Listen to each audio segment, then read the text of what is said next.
Hello guys, what's up? What's up? You didn't have to cut me off. I can never know we were nothing. I don't even need your love, but you treat me like a snake. Meron tayong topic ngayon guys na mainit-init to na topic patungkol to kay General Torre na sinibak daw puno sa pwesto niya. Bago tayo magpatuloy, please subscribe and hit the notification bell button para sa marami pang video. At pa-follow na rin po ang ating Facebook page at Solidong Taga Norte.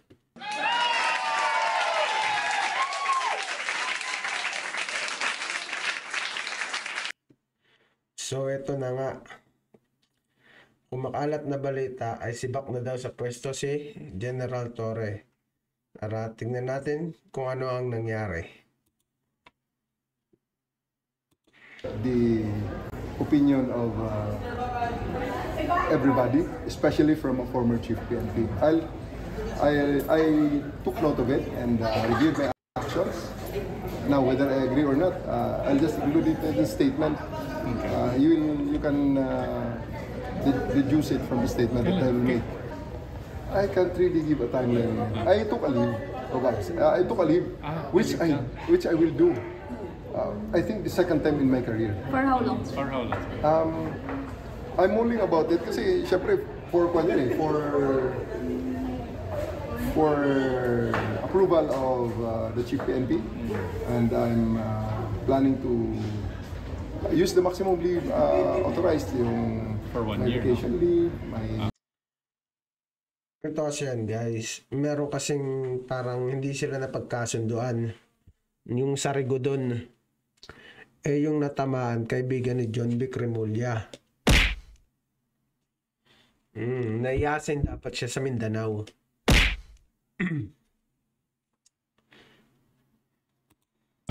service leave, my Sir, bakit ngayon lang? na. Nagkataon. Obviously, I need the time. I need the time off. So, I need the time off also to answer reporters. I've been an officer for more than 30 years. This is not the first time that this happened in. Tagal na rin pala siya naninilbihan sa gobyerno. 30 years, di na masama yun. Madami na siyang karanasan. Deserve niya naman maging 4-star general.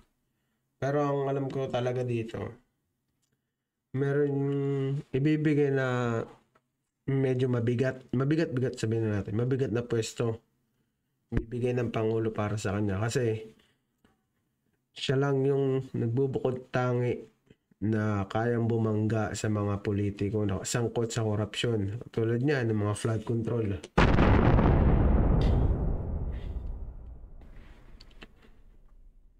Proven na kasi yan yung ginawa niya proven na yan. Mga hinuli niya, sino-sino sila? Ayan. Skibuloy. Si former President Rodrigo Roa Duterte. Di ba? Proven na. Mga ano pa yung mga yun. Mga malalaking tao ang hinuli niya. Hindi lang yan dyan nagtatapos ang karir niya. Madami ding haka-haka na nagsasabi na mag-NBA siya. Sa tingin nyo, pwede. Ang alam ko, kailangan niya muna siguro mag-retire. Yun lang pagkakaalam ka. Kailangan niya muna mag-retire as a PNP.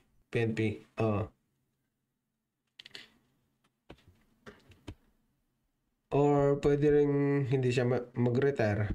Pwede siyang mag-transfer ng NBI. Director. Madaming factor na pwedeng pwestuhan siya. Maraming bakanting posisyon sa gabinete ng Pangulong Bongbong Marcos. Ituloy natin. My career. Okay? And it happened. Time and again, pabalik-balik yan. And, I just came back, bounced back, and do something again. And be credited for it. Really myself. Ganun lang. Regrets. Lahat naman tayo may mga what ifs sa buhay. Pero Tsaka isa pang what if, no? Tinanggal si General Torre as a PNP chief. Aware ba kayo sa ano? Sa parliamentary form of government sa BARM? Di ba? O hindi? Kung aware kayo doon, baka doon siguro siya ilagay.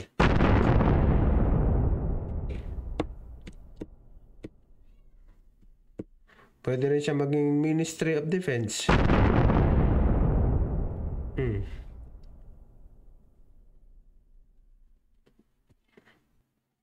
Ibang gobyerno na kasi doon sa BARM. Kasi October 13, 2025, Election Day. Actually, gun ban na po ngayon.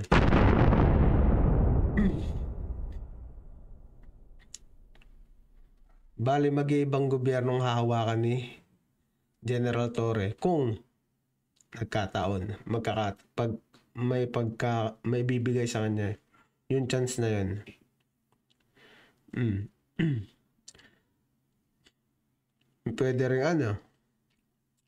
Pwede rin siyang mag PACC sa anti-corruption. Ano yun? Presidential Anti-Corruption Committee? Ewan. Basta.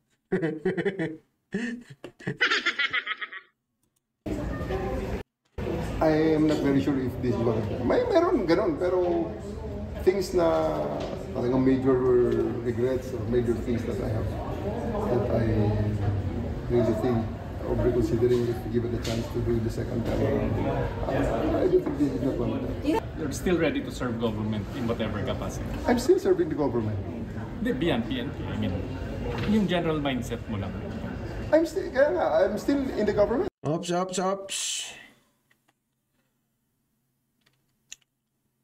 Sinyalis yan eh. Tignan mo yung si Bato. Nawala siya bilang chief PNP. Ano nangyari sa kanya? Naging senator. Hindi natin masabi. Maugong na rin kasi ang pangalan ni General Torre. Mas maganda nga maging senator to eh. Palitan ng mga trapong senador dyan. Wala namang silbi. Mga kulangot. Tingnan mo itong Public Works and Highway. Yung committee na yun, sino may hawak ulit nun? Si Villar. Ang galing. Naungusan na kasi sila, pang number 3 na sila sa pinakamayamang Pilipino dito sa Pilipinas. Number 3 na sila eh. Kailangan nila lumigam ng money. Ito rin natin. I'm still serving government right now. So still willing to serve. Kung hindi ako willing, di umalis na ako. You still support the president? Of course. Yes, kailangan nyo yun. Portado niya ang presidente. Kayo naman, oh.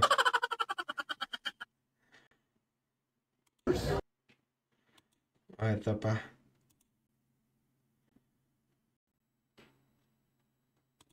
Inamin ngayon ni Interior Secretary John Vic Remulla na tinanong siya ng Pangulo kaugnay kay Police General Nicolas Torre bago ito sinibak. Sabi niya, hindi sila nagkasundo ni Torre sa Rigodon sa PNP at inirekomenda umano niyang... Yun na nga yung sinasabi ko, yung Rigodon. Wala silang away personal.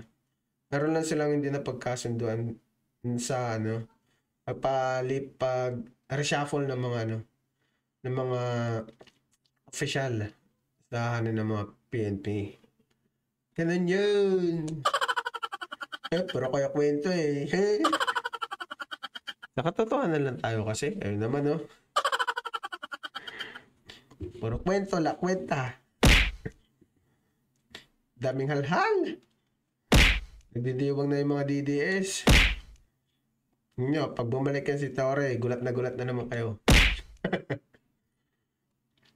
Magngangawa na naman kayo ha. Tapasyo nyo, alagaan nyo. Mamakaawa na ka, BBM. Kala ko ba weak leader? Weak leader pero lumuluhod. Fucking good, man. Patibayin ang PNP bilang institusyon. May inalok din anya ang Pangulo na bagong posisyon kay Torre. Kung tungkol saan, alamin sa pagtutok ni Mariz Umali, exclusive. Sa isang pagtitipon sa Makati, eksklusibong nakausap ng GMA Integrated News si DILG Secretary John Vic Remulla matapos ang pagsibak kay dating PNP Chief Police General Nicolas Torre III. Kung kahapon sabi ni Remulla, Ano naman siya? Hindi naman siya sinibak. Yung parang binakante lang siya. Yung parang in-archive. In-archive si Torre. Pero nabilib ako sa taong yan. Magaling yan. Magaling mamuno. Pero may plano siguro yung presidente dyan. Meron at meron yan. Hindi pwedeng mawawalan yan. Mas mabigat na posisyon ang ibibigay sa kanya. Magugulat na lang yung mga DDS dyan. Maglulumpasay na naman yung mga tanga. Okay, tuloy. wala siyang naging papel sa pagkakasibak ni Torre. Pag-amin ngayon ni Remulla, tinanong siya ng Pangulo kung ano ang rekomendasyon niya ukol dito. Inamin din ni Remulla, di sila nagkasundo ni Torre sa rigodon ng mga opisyal sa PNP. Matatandaan nitong August 6 lang ay ni-reassign ni General Torre ang 13 senior police official kabilang ang number 2 senior official na si Lieutenant General Jose Melencio Nartates Jr. Hindi ito inaprubahan ng NAPOLCOM. Oops, Nartates.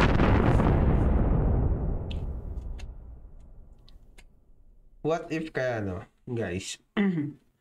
Kung si Nartates ang naging chief PNP nung dadakipin si former President Rodrigo Duterte. Kaya niya kaya?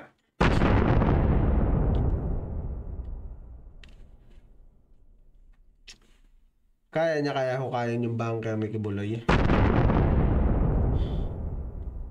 Kahit si Kibuloy nakatago na sa Puso Negro, hukayin niya yan. Ewan ko lang dito. Sa kanya. We will see.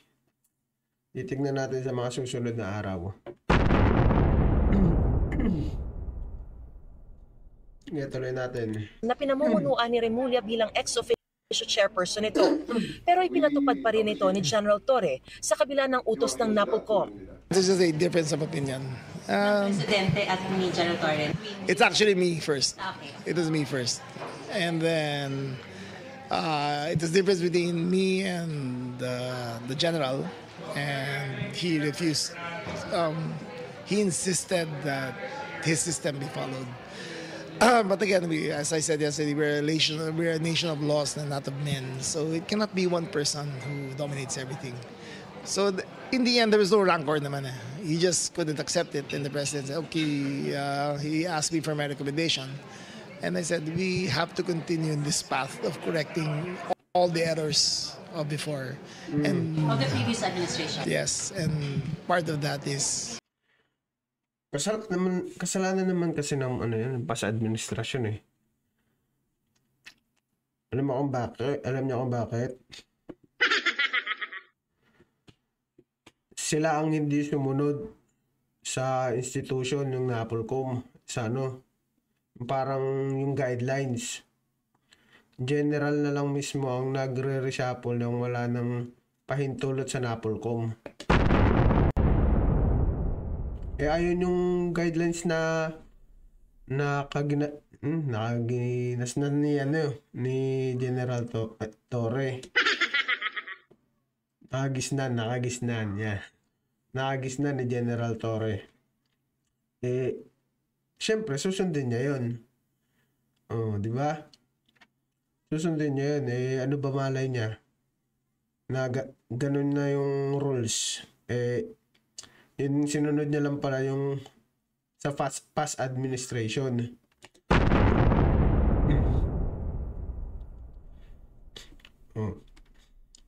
Okay, tuloy natin. strengthening the institutions. My recommendation was that we have to strengthen the institution, that the institution must be protected, and then all the decisions followed from there. Ang tinutukoy ni Remulla na pagkakamali ng nakaraang administrasyon ay ang Sabi ko na eh, no? Ha?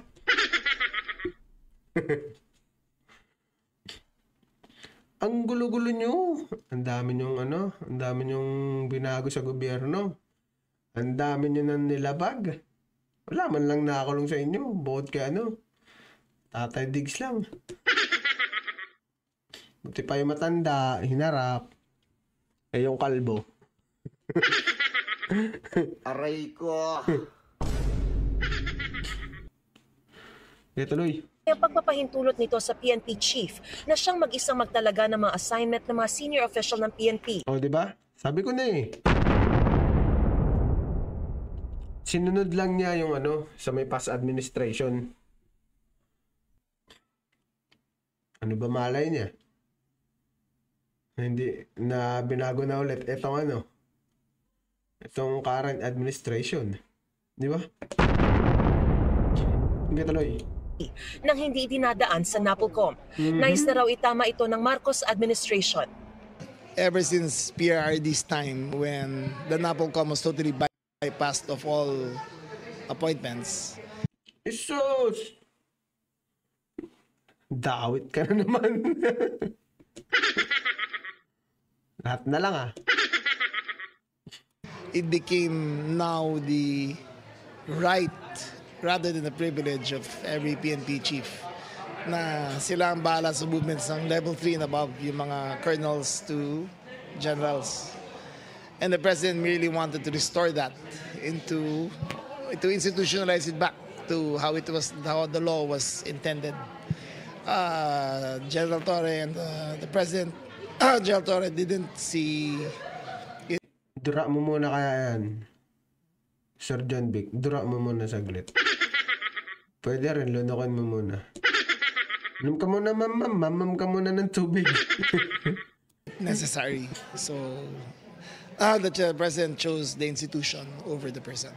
So was the president angered by the decision of General Torre to push through with his order of reassignment despite the fact that NAPOLCOM disapproved it already? Well, he was quizzical about it. And in their conversations, a lot of explanations were made. And it's safe to say that's the differences of opinions were there. Sa kabila nito, tiniyak ni Secretary Remulla na walang personal na hidwaan sa pagitan nila nito. Wala naman pala eh. Kaya naman Puro ka ng fake news. Everyday Torre at nananatili raw ang respeto nila ng Pangulo sa kanya. Katunayan, may inalok na raw na bagong posisyon ng Pangulo. Op. Ano kaya to? Ito, NBI. Yung sa may BARM, hindi rin siguro. Anti-corruption, PACC. Pwede. Pwede yan, PACC. Pangulo kay Torre kaninang umaga. It has something to do with anti-corruption. Yeah. So I'm telling you, the president... Ano? Ano sabi? Corruption. So I'm telling Katunayan, may inalok na raw na bagong posisyon ng Pangulo kay Torre kaninang umaga. it has something to do with anti-corruption. So I'm Di ba? Kaya pala, nanginginig yung mga yung mga itlog ng mga congressman at mga senador. Kasi,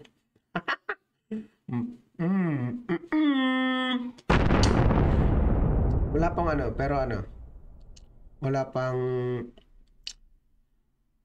nilabas na talagang doon na talaga siya ilalagay. Pagka meron man na lumabas na clap tayo dyan.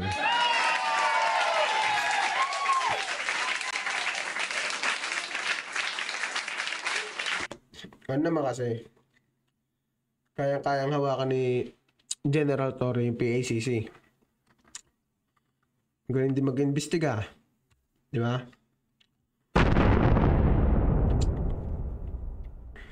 Hindi takot.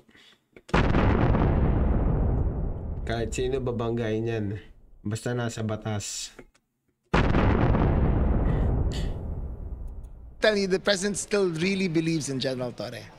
Okay, it is still enough that he be given offered a position to fight corruption and to investigate corruption. And I think that shows you that that a difference of opinion does not necessarily mean an end of a friendship, an end of a working relationship. It was just that.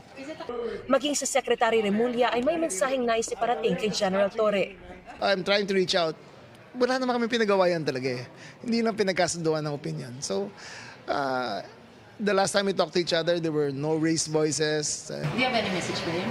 Yes, General Torre, I still deeply respect you. I hold you in my highest admiration. I think that in the 85 days that we spent together as SILG and PNP chief, we were very productive, and I still hope that you join us in government and help us in our crusade in making a better Philippines.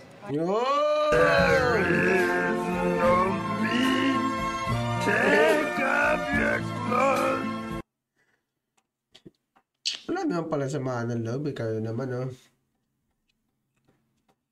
Ano lang, may hindi lang napagkaunawaan sa may Rigodon. Ganon. Oops, makapirit tayo dyan. So, paano guys? Hanggang dito na lang at marami pa tayong gagawin. Guys, maraming salamat sa pagsuporta ninyo. At sana huwag nyo kakalimutan mag-subscribe at pahit na rin ang notification bell button. At pa-follow na rin po ang ating Facebook page at Solidong Taga Norte. And salamat nga pala sa mga tropa natin dyan sa TikTok. Yan. And goodbye.